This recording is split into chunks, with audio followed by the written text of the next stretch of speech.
دیکھیں نا حضرت ابن مسعود رضی اللہ تعالیٰ عنہ نے کسی خاتون سے کہا کہ یہ جو جوڑا کرنا ہے حرام ہے، جوڑا یہ جو خواتین اوپر جو بنا لیتی ہیں، تو اس نے کہا حرام ہے، اللہ نے اس کو حرام کیا ہے۔ تو خاتون آگے سے کہتی ہیں کہ میں نے تو سارا قرآن پڑھا، اس میں تو بالوں کا ذکر ہی نہیں ہے، تو تم کیسے کہتے ہو حرام؟ عبداللہ بن مسعود رضی اللہ تعالیٰ عنہ نے فرمایا کہ یہ بتائیں کہ قرآن میں آپ نے یہ نہیں پڑھا ما آتاکم الرسول فخذوہ وما نہاکم عنہ فانتہوا، جو اللہ کے رسول صلی اللہ علیہ وسلم دیں وہ لے لو اور جس سے منع کرے اس کو۔ وہ کہتی ہیں ہاں یہ تو پڑھا۔ تو انہوں نے فرمایا کہ یہی تو نبی پاک صلی اللہ علیہ وسلم نے تو منع کیا ہے، جب نبی پاک صلی اللہ علیہ وسلم نے منع کیا تو ایسے ہی ہے جیسے قرآن نے منع کیا۔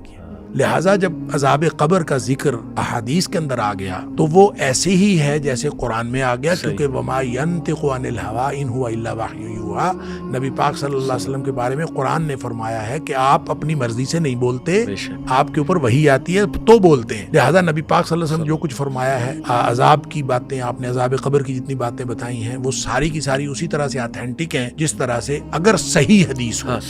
اگر صحیح حدیث ہو تو وہ اسی طرح سے اتھینٹک ہے جس طرح سے قرآن اتھینٹک ہے۔